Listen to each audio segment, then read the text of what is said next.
Boxing update mga tol, Ryan Garcia versus Devin Haney nagkasundo na. Sinabi ni Ryan Garcia papayag sa rematch kung bawiin ni Haney ang kasong sinampa sa kanya. Pumayag naman si Haney, binawi ang kaso pero kailangan papayag din daw si Ryan Garcia sa VADA testing.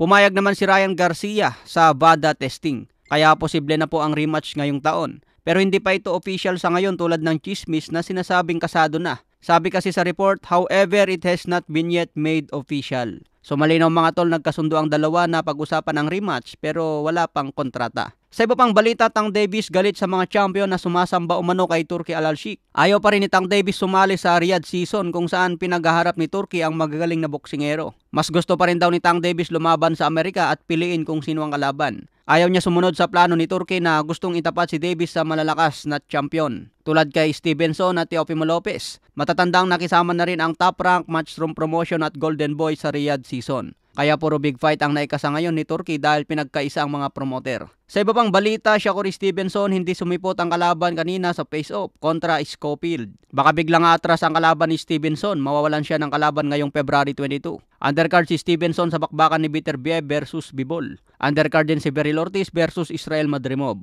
Matindi ang kalaban ngayon ni Ortiz mga tol dahil malupit din itong si Madrimov. Nahirapan din si Crawford kay Madrimov kaya magbigay ito ng suabeng laban. Sa iba pang balita, Deontay Wilder makakalaban daw si Curtis Harper ngayong April. Itong si Curtis Harper, sumikat ito matapos mag-walkout sa ring laban kay Ify Ajagba. Maraming kwento ang lumabas noon tungkol dito mga tol. Dahil matapos mag-ring ang bell, biglang lumabas sa ring itong si Curtis Harper. Nag-walkout agad, hindi pa nasusuntok. Kaya panalo noon si Ify Ajagba via disqualification. Ito ang sinasabing fastest win sa boxing history. May nagsasabi noon na biglang natay ang kalaban kaya lumabas sa ring. May nagsasabi din na natakot kay Ify Ajagba kaya nag-walkout. Pero ang totoong dahilan yan mga tol, nag-walkout dahil may problema sa manager tungkol sa bayad.